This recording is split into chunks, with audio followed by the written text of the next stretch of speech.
Hello, I'm Ann Mezzenga, and thanks for joining us for today's Research Field Report. There are a lot of AI use cases floating around, some good, some great. And today we're talking with founder and CEO of NetElixir, Udayan Bose, to explore one of the great ones. Udayan, let's start by having you just introduce yourself to our Retail Field Report audience, and then dive into the AI experiment that we'll be discussing today. We are an AI-first digital marketing agency focused on helping e-commerce brands. We mostly work with mid-size and large e-commerce brands, and we help drive growth for them through predictive intelligence and AI-powered experimentation. You're somebody that I go to kind of get the straight story from. Tell us a little bit about this concept and this experiment of the hidden SKU. My thought has been, can we really use data-driven marketing to address some of these strategic problems? So one of the problems that we came across while working with a large auto parts brand called carparts.com was essentially they had about 42 million SKUs, and 42 million SKUs, and out of which a little over 3 million SKUs had not really converted. When you really have what is called the dormant SKU or hidden SKU, as you're sort of calling it, I think it really ties up the working capital. It obviously increases the inventory carrying costs, and you're really looking at a substantial markdown to probably liquidate these items or probably taking an accounting write-off, right? So, and we wanted to see if marketing can help in any way to address this problem. Is there something else that you have come across or types of retailers that you talk to that are facing the same problem?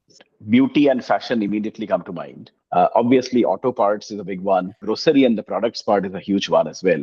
So anything which has a huge number of SKUs, I'm talking about literally hundreds of thousands of SKUs in this case, right? Okay. And what are these retailers able to do now with AI to uncover these SKUs and make them and market them that they couldn't before? We started by defining the problem. We had these hidden SKUs, and then we asked a very different question. Could AI help us identify this hidden demand that traditional Google advertising campaigns were unable to really address? And then through our experimentation platform, AI experimentation platform, it's called LXR Insights, we used predictive intelligence and machine learning algorithms to really go ahead and really segment all of these customers and huge petabytes of data that we have to really go through. So we put in about 2.5 months of work just to get the data in place so that the AI algorithms and models can operate on it. And we are talking about large quantums of data. And we had actually a 5-member team working only on that to really clean up the data. Udayan, can retailers in theory be doing this themselves, or do they really need to call in a partner? So in many cases, you may be better off working with a partner. I would obviously sort of want to present NetElixir as a possibility who can really have the capabilities and expertise to help you with data engineering. Because what we are trying to address, and I have seen, and we have been in the space for over 2 decades now, I have seen that probably 15 to 20% of the first party data is getting tapped into. And most of the businesses, if not all of the businesses, are really not even tapping into 80% of the power of this first party data. So our goal is to really utilize your first party data and extract value from that first party data, which you are not being able to do unless you are able to do data engineering. And that's where I think it becomes a specialized skill set we were able to bring to the table on behalf of Car Parts. Yeah. Okay, so carparts.com now has this data, this clean data. Then what happens? How does the team kind of take action once you've identified what those SKUs are? First, divide that real-time data flow into cohorts, high value, mid value, and low value customers. Then we were trying to, as a step 2, really create and understand as to where exactly should we really apply these high value customer signals. And that's where I think the opportunity which came out was essentially, why don't we really try to use Google Ads as a platform? They were investing not on Google Ads. And as a result of which, Google advertising became the platform. The key was understanding where do you really operate these experiments. And then we identified about 9 to 10 campaigns where we felt controlled experimentations or strategic experiments could be safely introduced. Right? So out of the 9 campaigns, 80% do whatever you are doing at this point in time as it is, and 20% just give that budget to us, right? And let us see, once we really infuse or inject high quality audiences from Elixir Insights, let's see what happens. You just had to make sure that your bets that you were making on that 20% paid off. Right. So then what happened? What was the result of this test? So within about 90 days, we had about 9 experiments, which helped reactivate 1,100 dormant SKUs, which, remember, they are not really sold for the last 24 months, and Right. unlocked nearly $1 million in incremental revenue just in those 90 days. Wow. If you really look at those campaigns so far, it has been a while since we have done the test, would have delivered anywhere between $5 to $7 million of additional revenue for the business, only from that 1,100 SKUs which were reactivated. And how much more did they spend in terms of media spend? Zero. They didn't spend a single cent more paying to Google, and they got $1 million in a span of 90 days.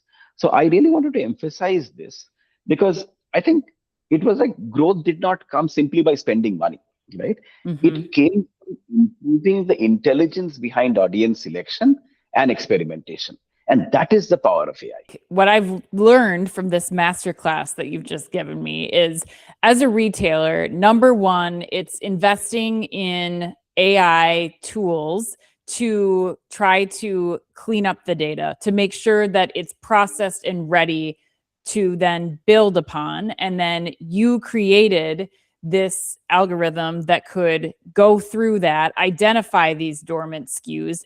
And then once you're able to identify those areas of opportunity, those dormant SKUs in this case, you took, 20% of the existing marketing budget to really go after your existing customers' need for these dormant SKUs based on things that you've learned from their previous purchasing behavior. And as a result, you're able to increase this business with returns anywhere from $1 million in this case to 4 or 5x that, should you continue to run this program. Did I get that all correct? I think that was pretty amazing. And just one request, which I would have, maybe the only small tweak I would suggest in this entire interpretation is, I think do not start with AI, right? Start with the problem first, define the problem right.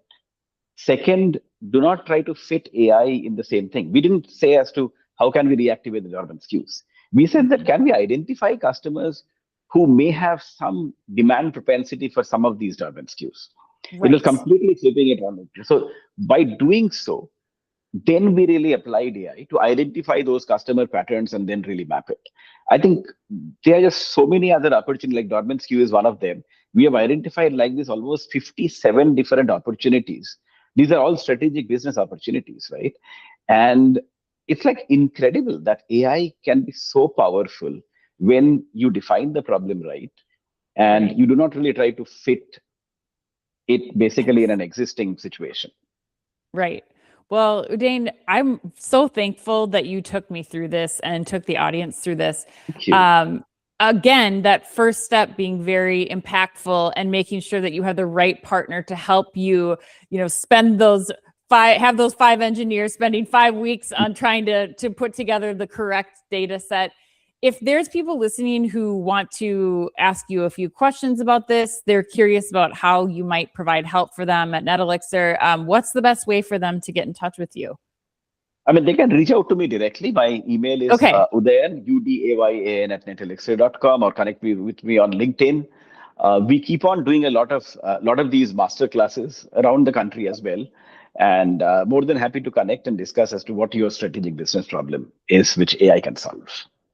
Excellent. Thank you so much, Udayan. Thanks to all of you who've joined along on this research field report. And until next time, stay curious.